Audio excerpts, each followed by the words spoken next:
After going into their second bye week, the Louisiana Tech Bulldogs had some questions to answer after dropping an ugly showing against Kennesaw State.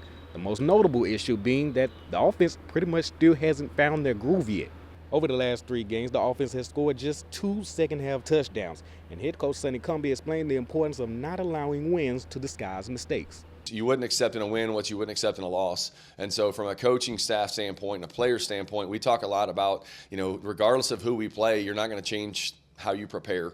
Like, you want to have an eye for improvement and an eye for, again, we've got to be more explosive on offense. We've got to take care of the football better on offense. We've got to create takeaways and get off the field better on defense. And so the information that we take from wins and losses is very important, that we move forward with that information and have solutions and have ways to be more productive on offense in terms of playmakers and explosive plays. And so although the performance we had the last game from a team standpoint is not acceptable, but you can't discredit little individual positions and where areas that you did improve from UTEP to Kennesaw.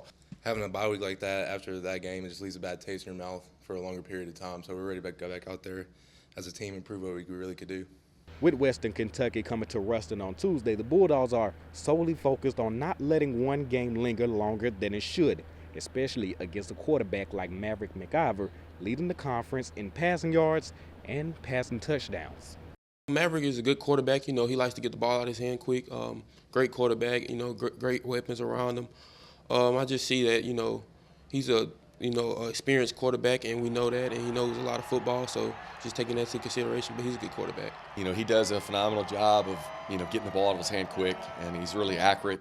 They do a really nice job in terms of tailoring their game plan to that. And so, how do you change the pictures for him? How do you disrupt his timing? How do you throw him off? Those things from a defensive standpoint, and it's really the challenge each week. Because we've gone against some really good quarterbacks that threw the football well, and the ways that you do that don't ever change in terms of the pictures. You'd love to get hits on them. You'd love to get your hands up in the air, and then contest every throw. When asked about the status of starting quarterback Blake Baker, who went down with an injury in the previous game, Sonny Cumbie said Baker and backup quarterback Trey Kucut are both day-to-day as of right now leading up to the game. Reported from Joe I.A. Stadium for your Louisiana Tech Bulldogs, I'm Jeremy Bryant.